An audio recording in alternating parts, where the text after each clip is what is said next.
Danes zjutraj so obiskali mariborskega podžupana, zdaj inšpektorat za delo. Kako ste zadovoljni s povedanim? Ja, trenutno z podžupanom smo zadovoljni. Tudi trenutno z inšpektoratom, gospodom Botičem, glavnim inšpektoratom, če se bo to zgodilo, kar je obljubil. Slišali ste, kar je rekel ta trenutek. Ob enih bi naj bili vidni rezultati in upajmo, če se bo to realiziralo, smo zadovoljni, če ne, smo spet pri njem. Kaj konkretno vam je mariborski podžupan obljubil? Mariborski podžupan nam je obljubil iz tega darujmo srcem za vse te delavce, zastopite 38, 39, kar nas je, pa še nekaj doma, dobro rečemo 40 ljudi, kaj so še bolniški pa to, da nam bojo probali zagotoviti denarna sredstva iz županovega sklada od 50 do 250 evrov, da saj nekako spet prebrodimo mogoče teden dni za kruh.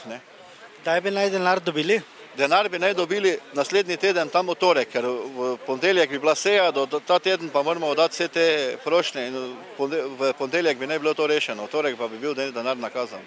Pereča situacija je pripeljala pač tudi do tega, da sindikati protestirajo tudi na takšen način, kar je njihova vsekakor legitimna pravica.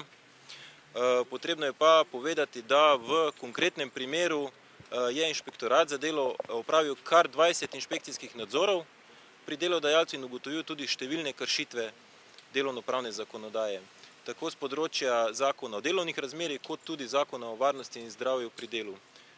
Delodajalcu je v konkretnem primeru bilo izdano že čez 20 000 evrov glob, kar so v bistvu pereče kršitve, so največ plačilo za delo, kakor tudi odrejanje nadurnega dela, pravice do dopusta, kot tudi nezagotavljanje varnosti in zdravja delavcev na delovnem mestu. V zvezi s tem so delodajalcu tudi naloženi ukrepi.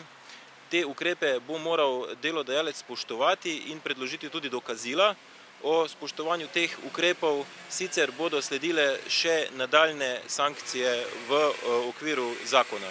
Kako ocenjujete uro in pol trajajoč sestanek? Jaz upam, da koristno z obeh strani, nekaj informacij so dobili predstavniki delavcev oziroma zaposlenih, nekaj informacij pa dobil tudi davčni organ, se pravi davčni urad Maribor, ki jih bomo, jaz upam, da koristno uporabili. Ste lahko malo bolj konkretni? Ne, nažalost ne.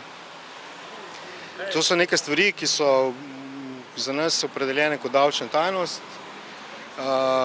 Tisti podatki, ki so prišli iz strani delavcev, je pa v bistvu pomembno tudi ta dogovor med nami, ki je bil že pri prejšnjem obisku sklenjen, da si bomo izmenjevali informacije in da nas bodo delavci v bistvu opozarjali na to, kaj se v obeh podjetjih dogaja.